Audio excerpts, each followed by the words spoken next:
Okay, so has anybody ever heard the term koinonia before? No.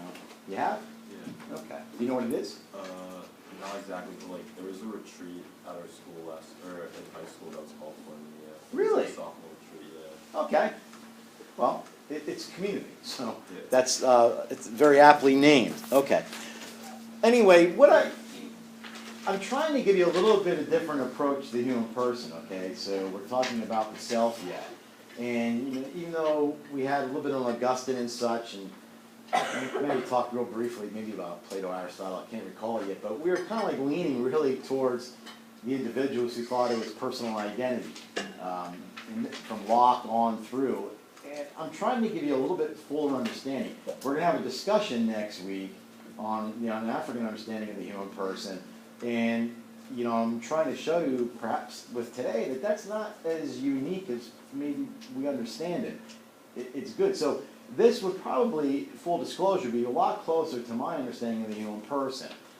And even though this particular author this is unorthodox, so this is in a Christian context, I really could talk about this in terms of other people, neuroscientists and cultural anthropologists, that really feel the same way. So I'm doing my best to give you as much a variety as possible.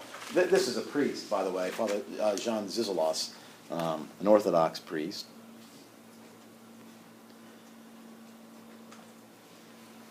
Now, when you hear like the other is my enemy, we're starting out with Sartre, all right, because he gave a little shout out to that. So I thought it'd be good for me to expand on Jean-Paul Sartre and give you an understanding of a real brief glimpse into existentialism. Is anybody here familiar with existentialism? You are? Okay, good. This will be very brief, and again, I'm just giving you one variety of it per se. But let me ask you this, just in your own opinion, in what way do you think other people threaten us? What do you think about that statement? Other people threaten us.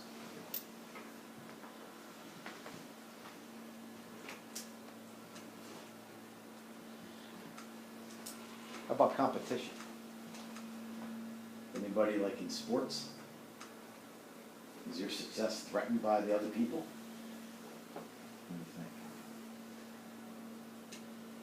I'm thinking about social facilitation in psychology. Okay. Well, shoot it out. What do you have to say about it? In the presence of other people, an individual can improve their performance on a certain task, comparing to being alone. Okay. Yeah.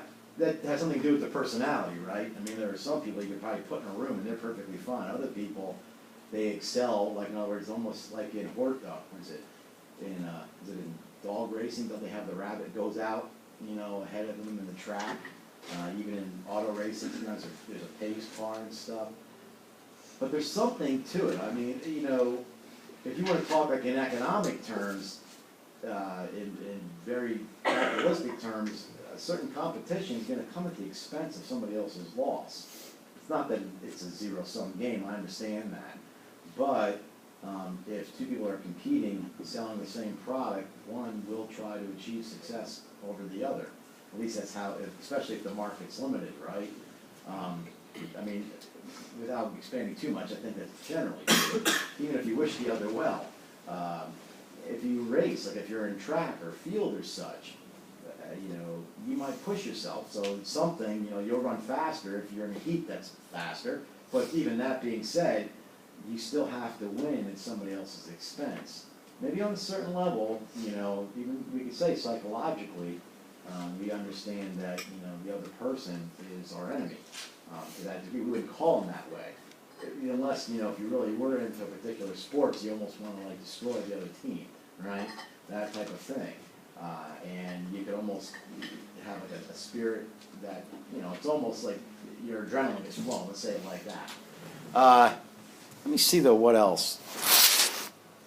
Oh, how about, have you ever had the experience if you went out to eat like an all-you-can-eat smorgasbord, and they have like the really, like the high-end stuff, like say king crab legs? Have you ever been around that? What happens when you get 5 people and they come out with a new thing of king crab legs and they dump it in the steaming tray and everybody's sitting there? it's a free-for-all, right?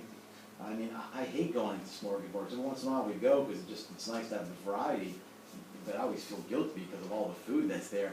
But I remember going to this one buffet, and the father that was waiting for them to fry more fish, whatever they were doing. And, I mean, the person frying it must have had 13, 14 fillets, there's plenty, you know, and they were getting ready to pull them off, and I was just standing there trying not to own the station, you know, and this guy came along with this little kid, and literally pushed his little kid right in front of me to grab 3 or 4 each. And I'm sitting there, what are they gonna like? It's a smorgasbord.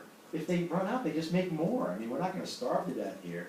We have that sense, you know, it's the same idea that they would use in marketing, right? If there's only a few things left on the shelf, everybody goes for it, right? Must be something there. If the shelf is full, people don't seem to be that concerned. So we may not walk around and vilify the people next to us, but you know, how many times in our own, you know, consciousness does it arise where we see this other person as some competition to us? You know, they're not doing this, you know, maybe they're gonna get a better grade than me in school. Maybe they'll get into the grad school they wanna get into and I won't. I mean, I remember seeing this like even with, you know, my kids' friends in high school.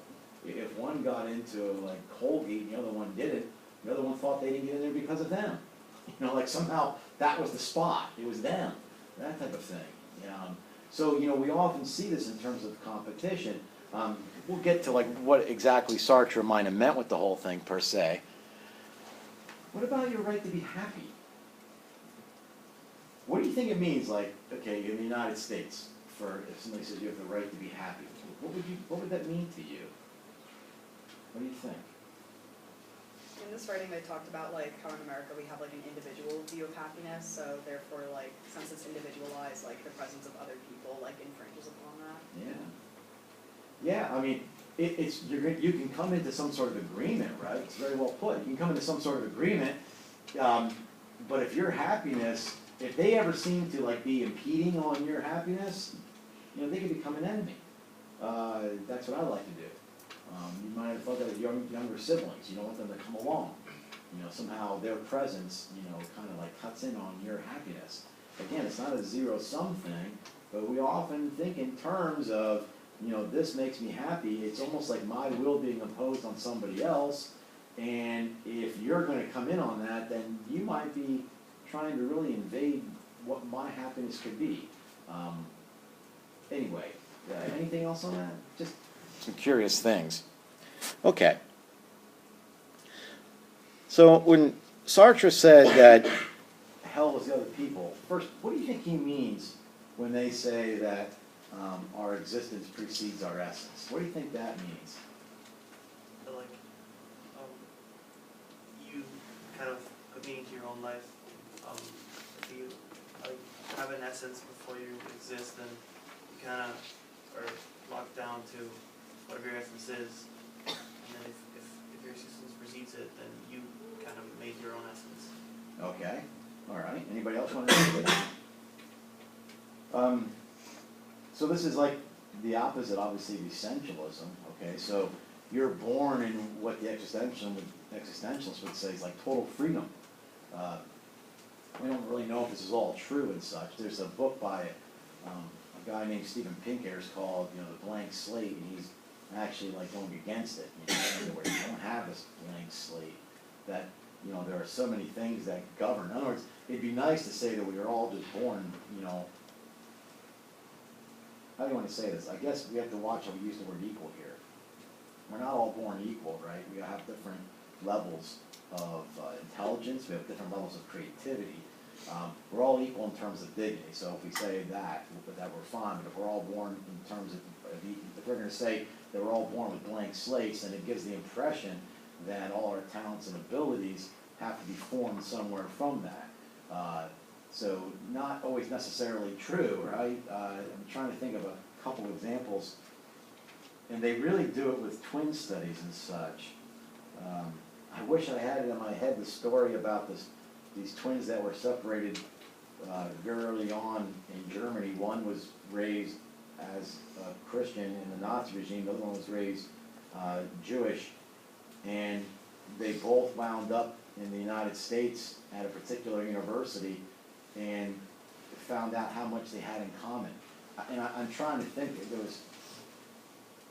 it was even odd things, like they would, and I know this is gonna sound silly, but think of how peculiar this is. They both found out that they independently came up with sneezing in an elevator, pretending to sneeze, so they can get a kick out of people getting startled. I mean, think of that. That's pretty peculiar, isn't it? So, I mean, it'd be hard to say the blank slate. In fact, the study said the only way for them to really prove that this had nothing to do outside of their genetic makeup would be to have like foster children or something that they could follow and see, you know, if the parents raising them. I guess the whole point is we often put a lot, at least parents put a lot of themselves how they raise the children. You know, if I read to them, then maybe they'll be good readers, more sociable.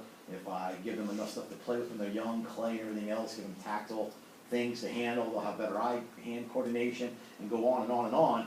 And a lot of the research is almost like, that's too much pressure putting on parents. You don't have that much control over it. Their peer groups have a huge play in this, and a lot of things that are made up. But nonetheless, that would go against this idea that we can simply, like, you know, expand on our personhood as we develop. So the thing is with existentialism is that there's always this understanding of me forming who I am through my experiences and almost making who I am as a future being. Which, there's probably a better way to say that. Well, let's just say it this, that the purpose is always the realization of the sum of a person's actions. So you almost will then make yourself who you become. It kind of leaves out, at least a few things in my book, exactly, you know, what then can we really say, you know, in other words, you're trying to say there's no essence to the human person except this purpose that they're trying to find. And if you read any, like, Albert Camus, or anything of the absurd, it's always a play on that. In other words, this whole idea of absurdity is that you're looking for something that the existentialist says you're never going to find, which is why Camus talked about the myth of Sisyphus, right? You just pushing this boulder up the hill, and when you get to the top, it rolls right back down and push it up again. And that will be the extent of your life. So it's always in this struggle. And a lot of humanism developed from all of this also, okay? Nonetheless, now, Sartre then says, if we are what we become, there's a few things that pop up here, right? And the reason why I'm starting out with this, and the reason why Zizioulas did, is because if he's going to try to make the point that the other is very important to who I am, then he's going to try to show that this type of existentialism really thwarts that. So the other, by the way, you know, is the only way that the existentialists can know themselves. So it's from this perception that the other would have of them. And I can't remember, when you read too much, you forget where you read it. Did he talk about the voyeurism and the keyhole in this article? I must have read that some other time. You know, it's almost as if the other can objectify us. You know, so maybe he didn't say it, but people were trying to use it to describe. It's almost as like the old idea, you know, that you can look through the bedroom peephole and all you ever see are like the parts of the individual. You can never really get to the self. All you can see is an objectified version of what you can view. And he says that's always a threat. Okay, that's always a threat to the human person. And by that then, it falls in the second thing, that the other individual always has the power to objectify. And these two things together, you know, then make the other person almost something that, you know, is hell. You know, it can literally, you know, he wouldn't say destroy the nature, because he wouldn't believe there's a nature there. But he would say, to the extent, you know, I hate to put words in a person's mouth like that, but almost that it's a decomposition of the individual. That's probably a good way to put it. He would see it almost as a decomposition. Now, this may sound a little odd, but think of how we have almost embraced this objectification, right? Like the term selfies, you know, with pictures and such. Even 30 years ago, nobody would have thought of it. We've had cameras for a long time, nobody's thought of spinning them around. But I can't tell you how many, you know, sometimes I get friends with students on social media after they leave, and, you know, what you see is, I tell my daughters, why does everybody take photos of themselves and in front of the mirror? You know, and I don't understand this. I think if we were able to, go and tell Sartre something like that, he would say, well, that's exactly what I'm talking about. It's almost like you're begging for the other person to objectify you. It's almost like a self-denial of your own person. This whole idea that the other person then could be hell, that somehow the other person is that thing that objectifies you as the individual. Because remember, if you're going to be a sum of all the experiences and everything that you are, if you're building yourself, you're projecting yourself out into this future, then you only can view yourself through other people's perceptions of that, but there's also the idea that they can objectify you. And I think that's precisely what I think he means when he talks about, the other person basically, then is hell. They say this is nothing more than a component of our own bodies, right? And even he uses words about the gaze of the other, how the gaze can really diminish us and such. But Zizioulas just gives Sartre a shout out because he's trying to make the point that, there's things that are attacking this notion of the self as in relation to the other person. Personally, there's aspects of existentialism that I like, but these things, don't suffice with me. I like to see a nature that's something we can build off. We could argue all day about what particularly is in that nature, and that might vary across the population, but there are some things, no matter where you go, you find those things, right? And I would think probably one of the biggest things is art and aesthetics. No matter any culture anthropologist that can go through some 600 various cultures we have, you see that always present somehow. There's always this idea of the person transcending themselves to the other, right? That idea. So nonetheless, he just brings this up as a competing force against his understanding of the self.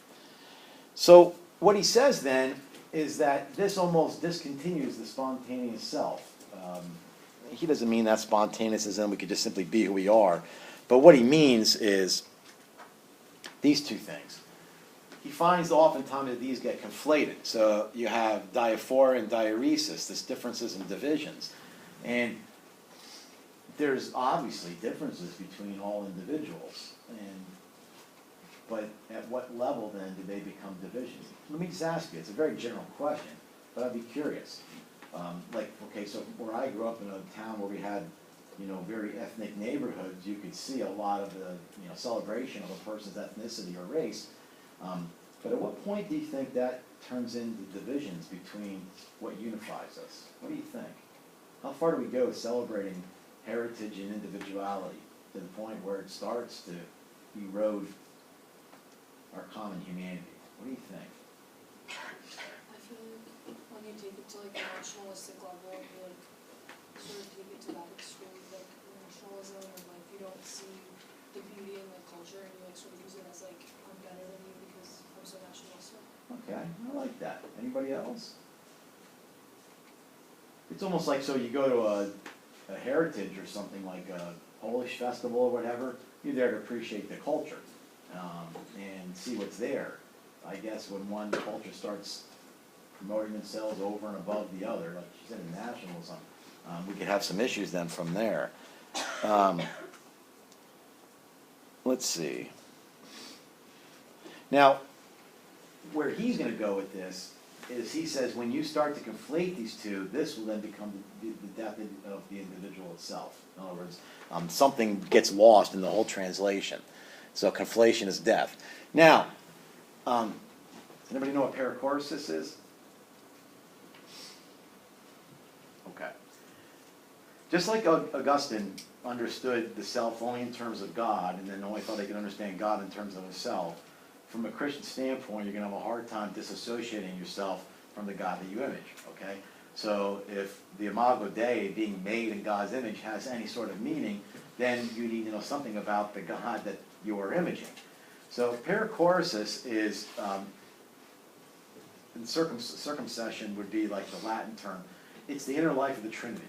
So you almost have to like think of this in a Steven Spielberg way. If you would say like, what is heaven like? What is God's presence like? You would have to almost formulate in your mind this understanding of God the Father. Let's just use those terms to keep it clear. Who offers himself entirely to the Son and withholds nothing. And Scripture will say that, right? That Jesus says, the Father has given me all things and he's withheld nothing. But then the Son then is in total submission back to the Father. So there's almost like this this giving back with the return of the gift. And then you have the Holy Spirit, which is almost like the breath or the communication of this love between the two. So in real terms, if this were a theology class, we would then start talking about that to be in liturgy. Like, as a little bit of an aside, if anybody goes to a liturgical church, Methodist, Catholic, maybe some Presbyterian, Orthodox and such, when the liturgy begins, where are the celebrants? Where are the celebrants when the liturgy begins? You start singing a song. And where are the people that are going to celebrate? Where are they at? And where are they? They're in the back. You ever wonder why? I mean, don't they know when it starts? If Mass is at 10:30, up there, dudes. You don't need to be back there, right? Well, a sign represents something other than self-knowing power. Liturgy is just unfolded with signs. But nobody, if you don't know what the sign is, it'd be like me watching American Sign Language. I don't understand it. It would be, it would have no meaning to me. It's the same thing that if the liturgical signs don't have meaning, but it's important for what we're talking about right here. So what happens is if you have this understanding of the personhood of the Trinity in heaven, that's liturgy. And since there's no time outside of the temporal, it's an ongoing present moment. So it's always happening. It's almost, we don't even know how to talk about it in terms. And liturgies are not something that begin and end. We can say they start at 10:30, but we do that just from our own personal view, so we know when we get there. But the celebrants in the back of the church are going to the front that represent an entering into something that's already happening. So there is no beginning. And you get a little better feel of it, especially like I know at least in the Western Rite, the Catholic Rite, if you go to the Mass of the Last Supper on Holy Thursday evening, if anybody remembers, after Mass they strip the altar bare and there's no song sung. And after they sing the Tantum Ergo Sacramentum and the priest and celebrants bring the sacrament to a side altar, everybody walks out in total silence and they even tell the congregation, don't speak, just leave. Go out of the building before you start speaking. And then if you go to Good Friday liturgy, which is no Mass on Good Friday, that's a little bit of trivia. There's the only one day of the year where there's a liturgy but no Mass, there's no sacrifice. But if you go to Good Friday at 3 o'clock, all the celebrants walk down and nothing's spoken. It's because you're still in the same liturgy. It's never stopped. And it doesn't stop until the vigil.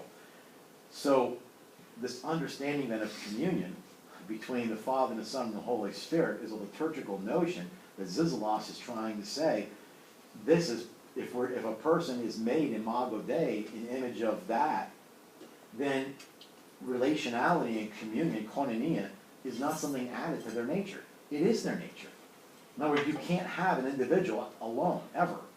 Which is, you see, if anybody's Jewish, you get a real Jewish concept that, God always made covenants with people. He never, it's like never been this me and you, my personal relationship. It's a language that you don't find in those types of community because they're always trying to come into this relationship as a group. So Zizioulas is saying, you can't understand the human person outside of the relationship of other persons. In other words, if you even try to talk about an individual within these terms, you're talking about a no self. They're not even a person. So personhood could only be, there's no I without a thou. And we'll get into that. So that's what he's talking about, this perichoresis, intertrinitarian relationship is, ultimately connected to the ontology of the individual. Now, you could say that's a revealed religion, right? So we can't be dogmatic, but but even when we talked about things like Parfit and everybody else, they were using reason to play, but you see, once you take away any sort of nature to something, you have to come up with other ways to show the validity of what you're saying. That's why you'll see a lot of those analytics using thought experiments. They're always trying to use some sort of falsification. Are we getting close? Are we getting close? And even talking to other philosophers here on campus when we just have our discussions on the side, if Parfit or these guys were probably in front of Augustine, they probably would have went, what are you talking about? They probably wouldn't have understood the whole argument, because they can't see. Somebody could say that's their own worldview, but see, that's the method of neutrality. There's nothing neutral. Even if a person says, well, I'm not using any revealed faith, I'm only doing the understanding of the human person from reason alone, well, that's your worldview. I mean, it's not like, that's not neutral, that's just one more. So Zizioulas is trying to say that over the last, maybe, 70 to 100 years, you've seen this understanding. And it's interesting, if you study this whole period, like, we're gonna talk a little bit about beauty here in the next day or two. And we're gonna see, like, there's like a switch you can almost see from Kant and Hume, where beauty kind of moves from something objective to something subjective. And as that then really takes hold, and as existentialism takes hold, just study, art history and see how art has changed, in the early part of the 20th century. Whatever was happening up here in this sense of nihilism and this idea we make our own essence, you see, art becoming more confrontational and less representational, that type of thing. So all these things affect us very practically. We just, we don't always have the glue to put them all together and see how they fit and such, all right? So anyway, for him, these two things are just simply, there's no way to disconnect them, right? So communion, then, is a human nature. Now, what's interesting about this, and what I really think is a good idea, is that this takes any qualities away that we would use as a value placing, right? So, think how often we place values in other people. Now, we're not so crass just to say it, right? And you would think back, like, I remember back in the 70s, if they were to talk about how attractive somebody was, are they a 10, or are they 8, or are they 9? Now, even if it sounds harmless, right, you're just putting somebody in so much I like the person, but you're trying to quantify something, you're placing a value on something. Zizioulas says this idea of communion just totally eradicates all of that. Those no longer become the factors. Intelligence doesn't become a factor, socioeconomic status doesn't, race, ethnicity, IQ, none of that stuff. All those things are no longer factors for personhood. So we're not even talking here in terms of, the personal identity being tied to a memory or a consciousness, are we? It's almost as if the fact that you are, that's it.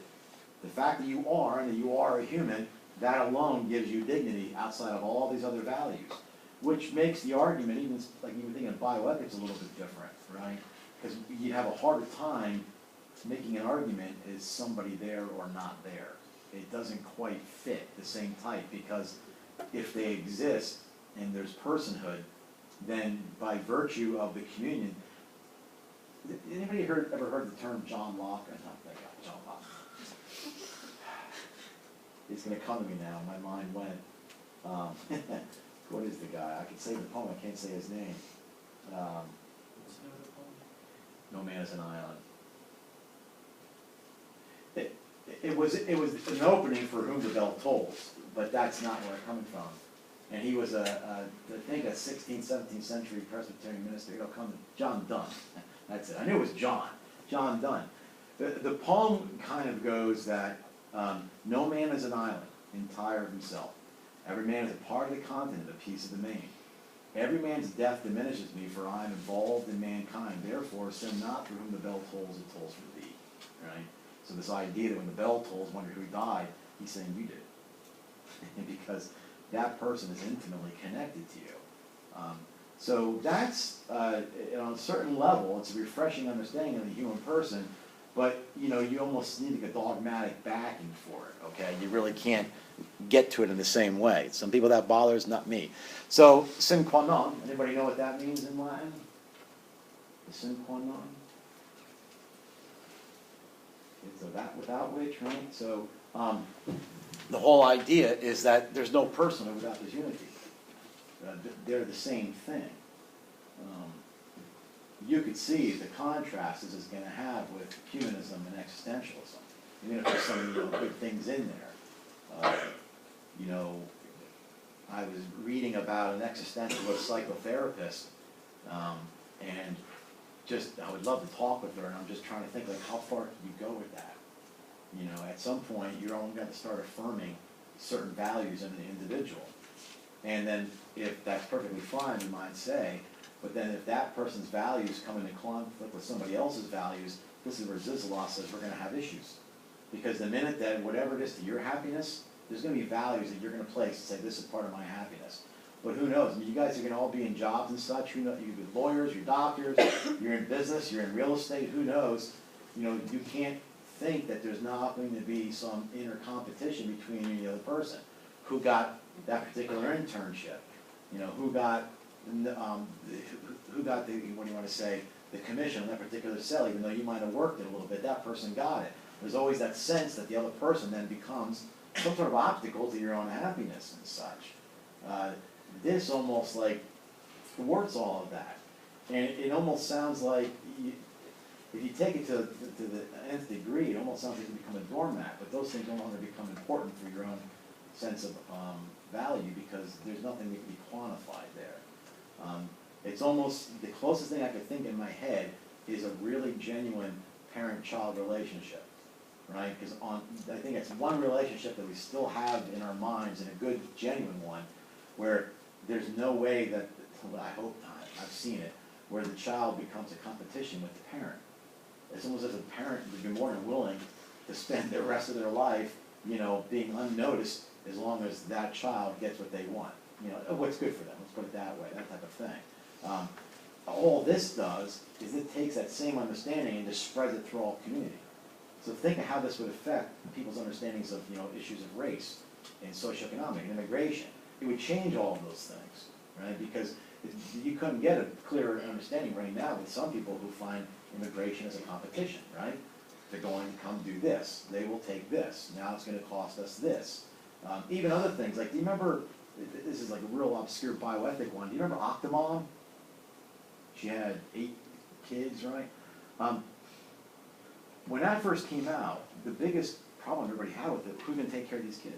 You know, it's almost like those kids became part of a competition, like, now we're going to have to care for these children.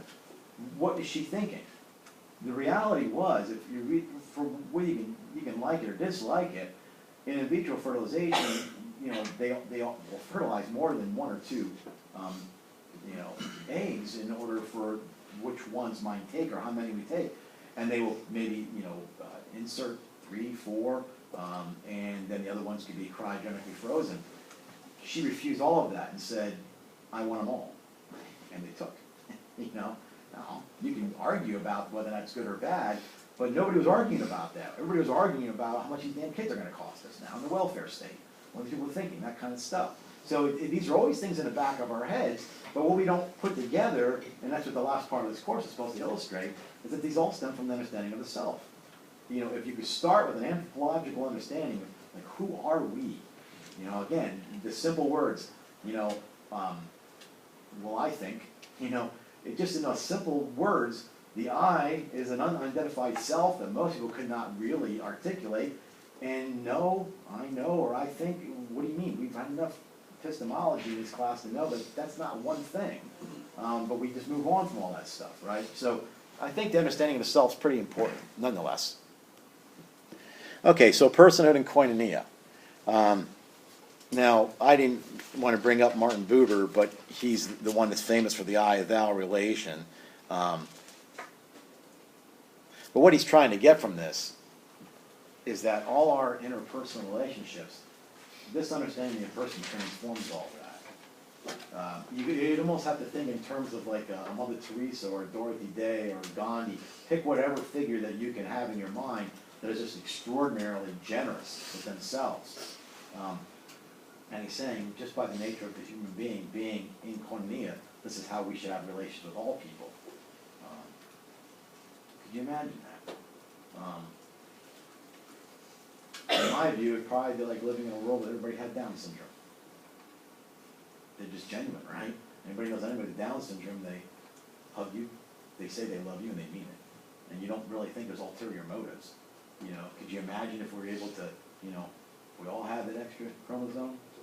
Maybe, you know, we would really live out what this truly is, which kind of makes you wonder if, you know, we're not the ones that are, you know, at the deficit, that type of thing. But anyway.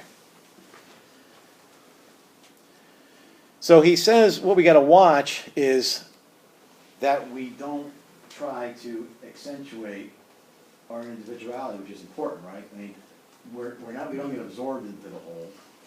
We're not like part of a big, you know, organism per se. So we always keep our individuation. But what he's trying to say is you can never see the individuation apart from the unity. So some of the other thinkers that we were at, like with personal identity, and you saw like towards the end, some of them were saying, hey, look, you really, our memories and everything really are just other people oriented. I mean, it's not so, so solid. It's just, let me put it this way. We looked at one point of a critique of other epistemologies that said they were always thinking about this, this anonymous male, and everything was geared towards that. It could be other ways that you think. Well, even when people are trying to say who is the person, they were really trying to accentuate like what makes this individual this, and maybe we could do that by knowing what could transfer, what could take away. But you notice they only kind of like skirted the issue as to what our relationship is with other people. That was still very individually looking, like, what is this individual? And then Zizioulas is coming along and saying, you cannot, if you're going to be saved, if you're going to save the individual, and by the way, made in Imago Dei isn't just for people who profess Christianity. That's for anybody who's a created human being, which is anybody we've ever met. So their view would then be all these people, just by virtue of their own existence, share in this communion, and they always have that I thou, and anything that disintegrates those, disintegrates their person of it, and actually then becomes a non-person, right? And he says too that it resists stereotypes, which, on one hand, stereotypes are very important in our lives. We have to make generalizations about people when we meet them. Otherwise, we don't walk around with our resumes, on our chest, and here's me before we talk. The problem is when we allow stereotypes to persist, or we then point those towards one individual, right? That's where the problem is. But as a general rule, we could probably make some safe assumptions about populations. But he says the bad part of that, right? Let's talk about the prejudiced aspects of stereotypes. He says the I-thou relationship is going to resist that. So he says two things, and I like this. He talks about when we speak of the other, we have two others to think about. Because from a Christian standpoint, all creation is created, and that comes from the Word. And the human person is as much of a creation as a non-person. So we can talk about whether or not we're more essential or, how do you want to say, higher being than a tree or a rock, fine. But we're still part of that, connected somehow. So he's always talking about this relation. Did anybody here, it hit social media, and that's why I'm asking, that Pope Francis said something about sins against the environment. Anybody hear anything about that? He was talking that, these are things, when people like go to confession, when people start to examine their own conscience, they better start thinking about how they affect the environment. Well, a lot of people are not very fond of Pope Francis, and we're not going to get into that argument, but they came out and started mocking this, right? Like, why would, we're supposed to start confessing that now about using plastic or using this? And I thought to myself, what a strange understanding of your own creation, existence. You're not immune from these things, and we're not to use other things with impunity. You don't even have to have a religious background for this. There's only so much resources. You have to be good with it, right? This type of thing. Well, people think of probably something new. That was my point here. So when you came across social media, they're coming out, look what Francis came up with now. The whole time I kept thinking, this has been part of Christianity and its understanding of relationship to creation as far back as you could possibly, study. And here you see Zizioulas saying how important it is now for us not just to see the human person as an other, but also as creation as another other. Which means that we can't not know who we are as human persons outside of not just other people, but of other created things. Now that's a little bit different than an understanding that all things are here just for us to use with impunity as much as we want. All of a sudden now, just like you can't objectify other people, you can't, in an analogous way, objectify created nature, or we call the natural world. Okay, that type of thing. But he's very quick to point out, too, that we can't go so far, right? There's always this thing, it's a medio stat virtu, it's an Aristotelian thing, virtue stands in the middle. Where we have to always watch these extremes. Because if you take the essentialism of a human person to the nth degree, maybe that's not essentialism, that's not the best word for it, you almost make all creation to be subservient. In other words, we will use it as we wish. That would be wrong. If you take this to the other degree, he says you can actually start to absorb the human person into nature, and he says those are pagan tendencies.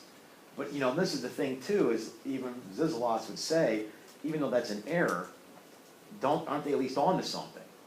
In other words, they see, I mean, you could say that, you know, from the Christian standpoint, that the human person being absorbed into nature is a pagan notion, but don't they at least get the connection?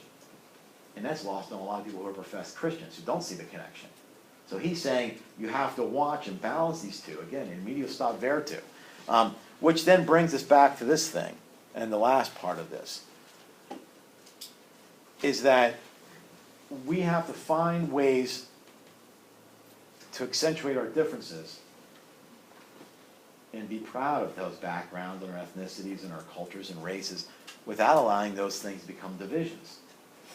You know, this whole thing becomes a balancing act for the human person. So in other words, if we have these visions of unity, you know, how does that work with diversity? I mean, diversity is in one way is a very good thing, because if you don't have diversity in a group and it gets too homogeneous, you can almost have like group think, right? And you don't realize that there are people outside of your group. You see that about people that, you know, I know people that come from like European countries that are very homogeneous.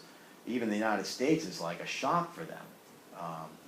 They'll see people of other, you know, they even say sometimes that like people that they saw in their universities of other nationality, other races were Americans who were there as exchange students. You know, so there's something to that. But if we push that diversity too far, then we have to start asking ourselves, at what point does this become a detriment to our unity? So Zizioulas is kind of like working this out, but in the microcosm of the human person. In other words, everybody's individual. You know, we have our own unique names because this is who we are. But on the other hand, we can never understand ourselves outside of a group. There is no me. It doesn't work that way. The I and the thou are so intimately connected that the only way we can ever understand who we are is in the midst of a group. But yet we're still individuals. So we have this balance, right? So, you know, who knows, you know, in 20 or 30 years from now, and I'm not making fun, but if the buzzword is diversity, it may very well be that in 20 years from now the buzzword's unity. And then somebody's going to pull back on that and saying, well, hold on now, you're going too far on this. We've got to figure out exactly, you know, how we have uniqueness within the group. But anyway, so do you kind of see how Zizioulas, he's got a different take on this per se, all right? One more thing. Anything else? Okay.